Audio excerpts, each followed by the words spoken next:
नमस्कार, आप देख रहे हैं केलांचल टाइम्स और मैं हूं आपके साथ सपना ठाकुर। आज रांची के रेडियन रोड स्थित एक होटल के सभागार में झारखंड प्रदेश वैश्य मोर्चा ने प्रेस कॉन्फ्रेंस आयोजित कर राज्य के 10 लोकसभा क्षेत्र के प्रभारी और उप प्रभारियों की घोषणा की। ये प्रभारी वैश्य मतदाताओं को संगठित कर चुनाव के प्रति जागरूक करेंगे, जिसकी जानकारी देते हुए वैश्य मोर्चा के केंद्रीय अध्यक्ष महेश्वर साहू ने कहा कि वैश्य मोर्चा चुनाव के इस महालोकतंत्र में विश्वास रखते हुए सच्चे, अच्छे और समाज के प्रति समर्पित लोगों को समर्थन देने का निर्णय लिया है। वैश्य मोर्चा किसी पार्टी विशेष के लिए नहीं, बल्कि उम्मीदवारों के काम और मुद्दों का आकलन करके सहयोग और समर्थन करेगी। उन्होंने कहा कि वैश्य विरोधी, भ्रष्ट एवं अपराधी चरित्र के उम्मीदवारों को किसी हाल में समर्थन नहीं किया जाएगा। वहीं उन्होंने कहा कि चुनाव में एक एक वोट का महत्व है, इसलिए वैश्य मतदाताओं को जागरूक करने के लिए 29 मार्च को भुरंग कुंडा में वैश्य मतदाता जागरूकता सम्मेलन का आयोजन किया गया है और इस सम्मेलन में लोकसभा के प्रभारियों और उप प्रभारियों को प्रशिक्षण भी दिया जाएगा। कई चुनाव विशेषज्ञों और वरीय अधिवक्ता आमंत्रित किए जाएंगे। झारखंड प्रदेश वैश्य मोर्चा की संवाददाता सम्मेलन में आपका स्वागत है। आप जानते हैं कि देश में आम चुनाव की घोषणा हो गई है। चुनाव के इस महापर्व में झारखंड के लोग भी और 40% आबादी वाला वैश्य समाज भी स्वाभाविक है कि अपना तैयारी करेगा। झारखंड प्रदेश वैश्य मोर्चा ने इन्हीं सब मुद्दों को देखते हुए कि हमारे समाज के लोग कैसे बेहतर और अच्छे लोगों का चुनाव कर सकें, हम लोगों ने 10 लोकसभा क्षेत्र में भी फिलहाल प्रभारी और उप प्रभारी का हम लोगों ने घोषणा किया है। आज हम लोग कर रहे हैं, जिसमें रांची से हीरानाथ साहू को प्रभारी बनाया गया है, अश्विनी कुमार साहू और कपिल प्रसाद साहू को हम लोगों ने उप प्रभारी बनाया है। इसी तरीके से हजारीबाग से वीरेंद्र कुमार को प्रभारी और ढलन साव और लखन अग्रवाल जी को उप प्रभारी हम लोगों ने बनाया है। चतरा में राजीव कुमार को हम लोगों ने प्रभारी बनाया है और प्रीति कुमारी शाह और दामोदर शाह को उप प्रभारी बनाया गया है।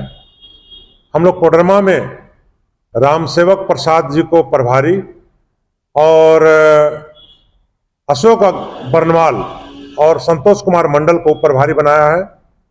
धनबाद में रेखा मंडल को प्रभारी और डॉक्टर माधव चंद्र मंडल को हम लोगों ने उप प्रभारी बनाया है।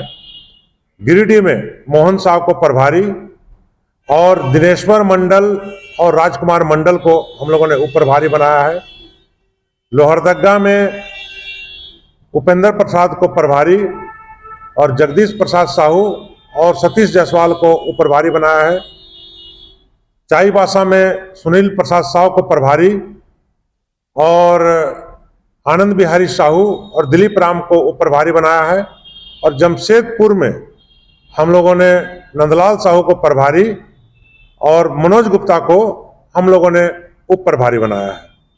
चूंकि इन प्रभारियों उप प्रभारियों का काम है कि जो हमारे वैश्य समाज के 40% आबादी के लोग हैं उनको संगठित करें और उनको प्रशिक्षित करें कि कैसे बेहतर और वैश्य समर्थक उम्मीदवार का हम लोग जिता सकें। आप जानते हैं कि झारखंड प्रदेश वैश्य मोर्चा पिछड़ों को 27% आरक्षण, व्यवसायों का गठन, छोटे दुकानदारों को 10 लाख रुपए तक का ऋण माफी और वैश्य समाज की जो जमीन लूट ली गई है उसको वापस दिलाने और वैश्य समाज पर जो हमले हो रहे हैं, लूट हत्या हो रही है, उस पर रोक लगाने, इन तमाम मुद्दों को लेकर हम लोग लगातार लड़ते रहे हैं। स्वाभाविक है कि हमारे लिए एक अवसर है इस चुनाव में कि जो भी उम्मीदवार किसी भी दल से हो, हम लोग उनसे सवाल कर सके, जनता सवाल कर सके कि हमारे मुद्दे का क्या हुआ। हम लोग किसी पार्टी का ना घटक है ना पिछलग्गू है, बल्कि हम लोग उम्मीदवार का मुद्दों पर, हमारा मुद्दों पर उनका क्या रुख है, उनका संघर्ष में क्या योगदान है, इसको देख करके हम उनका समर्थन करेंगे। किसी भी हालत में हम लोग भ्रष्ट अपराधी और वैश्य विरोधी कोई उम्मीदवार को हम लोग समर्थन नहीं करेंगे। जहां पर वैसे सक्षम और काबिल और मनोनुकूल उम्मीदवार नहीं मिलेंगे तो वैश्य मोर्चा प्रयास करेगी कि वहां पर हम निर्दलीय ही सही अच्छे और सच्चे लोगों को उम्मीदवार के रूप में उतारें और उनको चुनाव लड़ाएं। इन तमाम मुद्दों को लेकर प्रशिक्षित करने के लिए, सभी को प्रशिक्षण देने के लिए हम लोगों ने 29 मार्च को भुरकुंडा में एक वैश्य मतदाता जागरूकता सम्मेलन का आयोजन किया है। वो बहुत बड़े पैमाने पर होगा।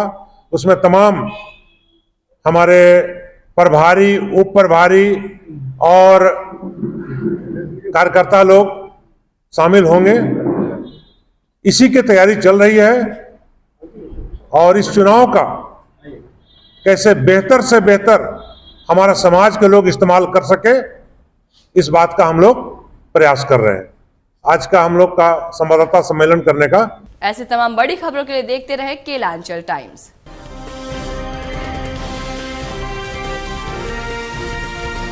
केलांचल टाइम्स, हर खबर पर हमारी नजर।